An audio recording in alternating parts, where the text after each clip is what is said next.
লোকসভা নির্বাচন শেষ হওয়ার সঙ্গে সঙ্গে রাজ্য রাজনীতিতে আমূল পরিবর্তন ঘটতে চলেছে। বর্তমান শাসক দলের যেমন ব্যাপক হারে অন্তর্কোন্দল সৃষ্টি হয়েছে, ঠিক তেমনিভাবে দলীয়গতভাবে বিজেপি যথেষ্ট চাপের মধ্যে রয়েছে। ঠিক তেমনিভাবে বিরোধী রাজনৈতিক দলগুলি বিশেষত বামগুলির জোটও যথেষ্ট অবিশ্বাসের বাতাবরণ তৈরি হয়েছে। সামগ্রিকভাবে রাজ্য রাজনীতি যথেষ্ট ঘোলাটে হয়ে উঠেছে। কিন্তু তার মধ্যে সবচেয়ে আতঙ্কের বিষয় হলো রাজ্যে বর্তমান জোট সরকারের সামনে জোট শরিকরাই আজ সরাসরি সরকারের বিরুদ্ধে অবতীর্ণ হচ্ছে। ইতিমধ্যে তীব্রমতা সুপ্রিম প্রদ্যুৎ কিশোর দেববর্মন স্পষ্টভাবে দলীয় কর্মীদের নির্দেশ দিয়েছেন যে আগামী ত্রিস্তরীয় পঞ্চায়েত নির্বাচনে স্বাধীনভাবে লড়াই করবে এবং সেই জন্য কর্মীদের প্রস্তুত থাকতে হবে।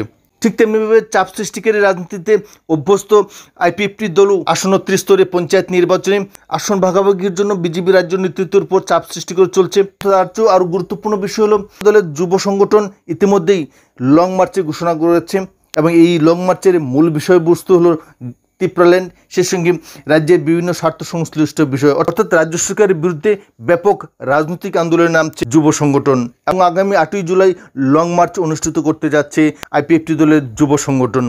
কাঞ্চনপুর থেকে খুমলুং পর্যন্ত এই বিশাল লং মার্চ এর যে রাজনীতির ক্ষেত্রে এক অশনি সংকেত বলা যায়। কারণ জোট সরকারের মধ্যে যেভাবে জোট রাজনীতির বিরুদ্ধে ব্যাপক ক্ষোভ বিক্ষোভ সৃষ্টি হয়েছে, তাতে এই সরকারের স্থায়িত্ব নিয়েও যথেষ্ট প্রশ্নচিহ্ন দেখা দিয়েছে। জোট শরিক আইপিএফটি এবং তীব্রমতা ইতিমধ্যে সরকারের বিরুদ্ধে অবস্থান নিয়েছে। এই পরিস্থিতিতে কীভাবে জোট শরিকদের সঙ্গে নিয়ে আগামী দিন সরকার পরিচালিত হবে তা নিয়েও রাজনৈতিক বিশ্লেষকরা যথেষ্ট উদ্বেগ প্রকাশ করেছেন। লং মার্চকে কেন্দ্র করে ইতিমধ্যে নিন্দুকরা বলতে শুরু করে দিয়েছেন যে তীব্রমতাকে হারাতে আইপিএফটি দল এই লং মার্চের আয়োজন করছে। কিন্তু সাধারণভাবে আইপিএফটি দলের এই লং মার্চের মূল লক্ষ্যই হলো পাহাড়ে নিজেদের অস্তিত্বকে টিকিয়ে রাখা। যদিও প্রশাসনিকভাবে ঘোষণা করা হয়েছে সরকারের বিভিন্ন ধরনের জনস্বার্থমূলক নীতির বিরুদ্ধে, সে সঙ্গে ত্রিপুরাল্যান্ডের দাবিকে সামনে রেখে এই লং মার্চ, কিন্তু তা সত্ত্বেও পাহাড়ে কান পাতলেই শোনা যায় যে আইপিএফটি দল যেখানে তীব্রভাবে কোণঠাসা অবস্থায় রয়েছে, ঠিক সেই পরিস্থিতি থেকে বেরিয়ে আসার জন্যই এই লং মার্চের আয়োজন করছে। এবং আগামী দিনের এই লং মার্চ কতখানি সফল হবে সেদিকে তাকিয়ে রয়েছেন রাজ্যের রাজনৈতিক মহল।